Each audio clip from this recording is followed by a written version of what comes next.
On the remote Philippine island of Batan, approximately 120 miles southeast of Taiwan, a U.S. Marine Corps KC-130 cut through the gloom on final approach to the Basco airport. The island's singular, short-sloping runway, positioned at the foot of Mount Uriah, was a notoriously challenging one for pilots. Between avoiding terrain and battling sudden violent wind and weather, one aviator likened the approach to being, quote, tossed around inside a washing machine.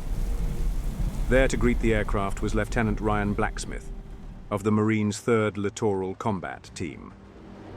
Nicknamed the Lava Dogs, elements of the 3rd LCT were deployed on the Batanese Islands to defend what was arguably one of the most contested and strategic bodies of water on the planet, the Luzon Strait.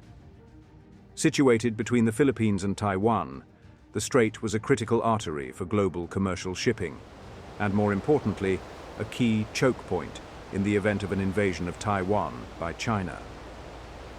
For the PLAN, the Luzon Strait was a must-take objective, gaining them access to the Philippine Sea and the Greater Pacific, supporting and protecting their invasion and logistics operations on Taiwan, and denying the US Navy strike access to the Chinese mainland or the South China Sea without taking ruinous losses.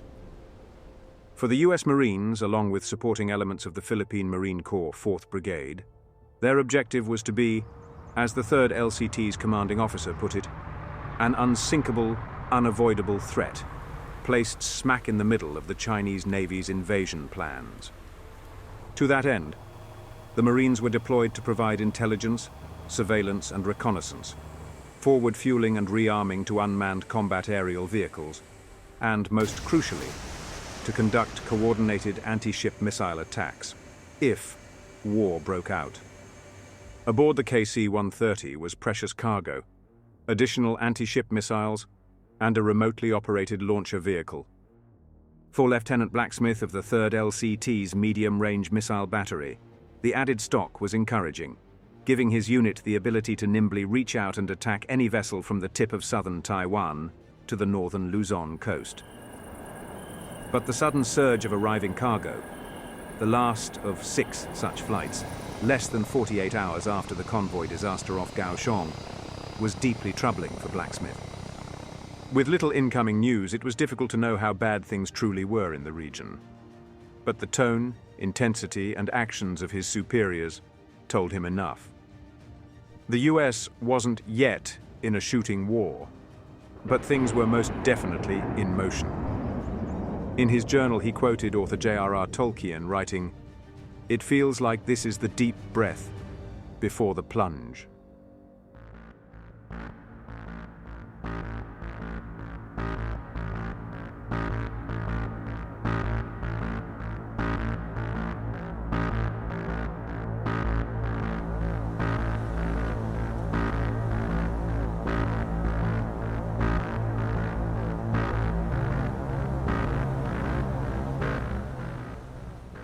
In Washington, D.C., the Dalman administration was deep into crisis and damage control. The escort mission to break the quarantine of Taiwan had been, as Dalman put it, an unmitigated disaster, ending with the loss of a U.S. warship and the deaths of 19 sailors. News of which came as a furious and frightful shock to the American public. Reflecting it, lawmakers were calling for investigations, the resignations of leadership inside the U.S. Navy and in the Dalman administration, and demanding direct military retribution against the PRC. Long, late-night meetings in the West Wing devolved into shouting matches, as questions, accusations, and what to do next were argued and debated. But most distressing for those in the room were the latest intelligence reports regarding China. Director of National Intelligence, Stuart Potter, summarized alarming new indicators showing China accelerating its end-stage preparations for a potential invasion operation.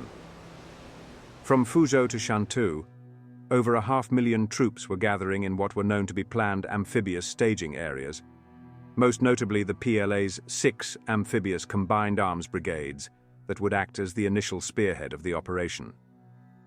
Supporting them, nearly a dozen PLA Marine and Airborne brigades had assembled in the Eastern and Southern Theatre Command Zones, as well as hundreds of cargo and transport ships, including civilian ferries that had cancelled local service operations. By truck and rail, numerous PLA ground force heavy combined arms brigades were also moving into the Eastern Theater Command for what was anticipated to be the follow-on forces to an initial invasion. Meanwhile, PLA rocket and Air Force units were moving supplies and assets into the region in unprecedented numbers, though satellite intelligence showed that China's nuclear arsenal remained at peacetime readiness, supporting the view on both sides of the Pacific that the nuclear option was relegated to all but the worst-case scenarios. The PLA Navy, for its part, had consolidated and expanded its footprint surrounding Taiwan, with reports that 9 different attack and ballistic missile submarines had slipped through the Luzon Strait into the Western Pacific to likely blunt a US naval response once operations began. Intelligence further indicated that in Beijing, President Liu Hao had met repeatedly with both General Li Busheng, commander of the Eastern Theater Command, and the man suspected to lead an operation against Taiwan, as well as with the CCP Politburo Standing Committee. Though likely a rubber stamp event, it would be the Standing Committee led by Liu Hao who would ultimately decide in favor of the invasion. What was noticeably absent in the overall intelligence assessment were the final elements that would indicate an invasion was imminent. As yet, stores of fuel, ammunition, food, and notably medical supplies and blood banks were not yet in theater in sufficient volume to support sustained operations. Additionally, mine-laying and mine countermeasure ships remained in or near port. And though there was much signal intelligence chatter between the mainland and Chinese agents on Taiwan, there was yet no definitive evidence that final preparations for sabotage attacks inside Taiwan were underway. Despite the lack of apparent imminence, the timeline to a potential invasion was short. Said Potter, they would need a week to 10 days to properly kick things off. Taiwan, for its part, was mobilizing forces, dispersing units, making preparations to destroy key bridges, deploying mine-layer ships, and moving aging civilian vessels into harbor entrances where they could be sunk to block invading landing ships. Exhausted from endless hours dealing with both the ongoing war in Europe and the new and expanding crisis with China, Dalman and his staff considered their next moves. The Defense Secretary and the Chairman of the Joint Chiefs of Staff were advocating for a mobilization parity with China, moving substantial forces into the theater that could be used either as final deterrence or pivot to action. Doing so, however, would require making a difficult decision. Said Chairman Pavlak, Europe would have to fight with what they have now from here on out. The Pacific would take priority. That said, Pavlak estimated that the US could have enough assets in or near the region to go to war within the week. Secretary of State Schneider proposed a hybrid diplomatic and military option of establishing talks with Liu Hao while implementing a military no-fly zone over Taiwan. It's a kick-the-can option, said Schneider, but it buys us time. Dalman's Chief of Staff, Phil Mann, advocated for direct military action, a limited strike on PLA assets on Pratas Island, southwest of Taiwan. Specifically, targeting supplies, fuel, and desalination equipment. Said Mann, it's a statement that we're not leaving because of a bloody nose, that we're more than willing to stick it out and punch back. After exhaustive debate, the decision was made. Dalman would take what he considered the least risky of moves. The US would mobilize forces in the Pacific. While orders were disseminated, Dalman made the call to his partners in Europe to break the bad news, that the spigot supplying the defense of the Baltics was closing. For the time being, Europe, as well as the US forces en route or in theater, were on their own. As to what would come next, between the US and China, Dalman was uncharacteristically pessimistic. Confiding to Chairman Pavlak, he equated the current moment to the summer of 1914, when miscalculation, misunderstanding, and sheer momentum barreled the world into war. Said Dalman, despite all efforts, I fear we're headed there again. Very soon. Meanwhile, in Beijing, President Liu Hao and those in his inner circle were equally stressed and exhausted. The calamity off Taiwan, with the loss of 5 warships and 3 bombers, was an extreme embarrassment. Within hours of being plucked from the ocean, several of the surviving officers of the lost ships were placed under arrest, their fates unknown.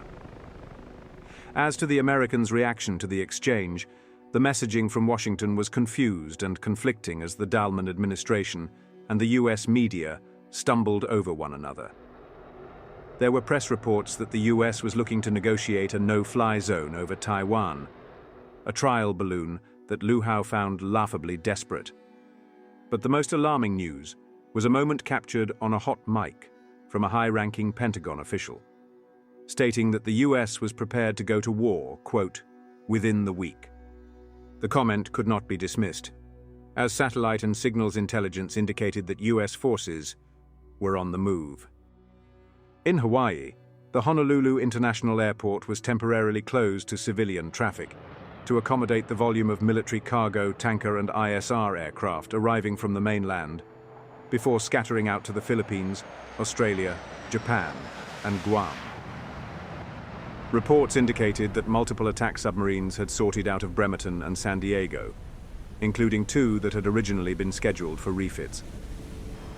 Adding to the 2 carrier strike groups already operating in the Western Pacific, a third, led by the USS John F. Kennedy, as well as several vessels reassigned from the US 3rd and 5th Fleets, were making their way to Australia for resupply before moving north.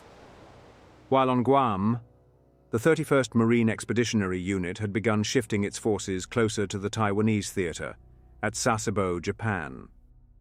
Lastly, the US's future intentions were clear by way of HUMINT sources in Brussels, who reported that NATO officials had been informed of an immediate shift in US military focus toward Taiwan, effective immediately. Despite the US's bluster in the media that it could be prepared to fight within a week, analysis from the Ministry of State Security estimated that at minimum, it would take up to 14 days for US and Allied forces to assemble in the region, with enough supply to sustain a fight.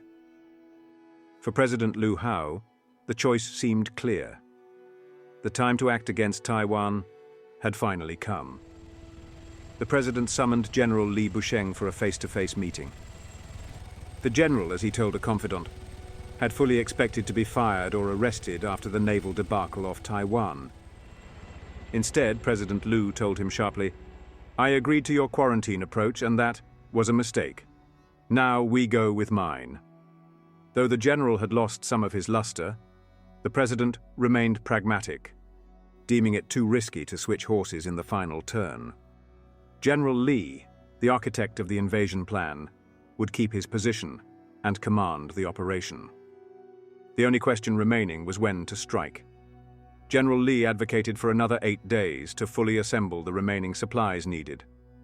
Advisors close to the president, however, including his brother Liu Gan, argued that the strike must begin immediately.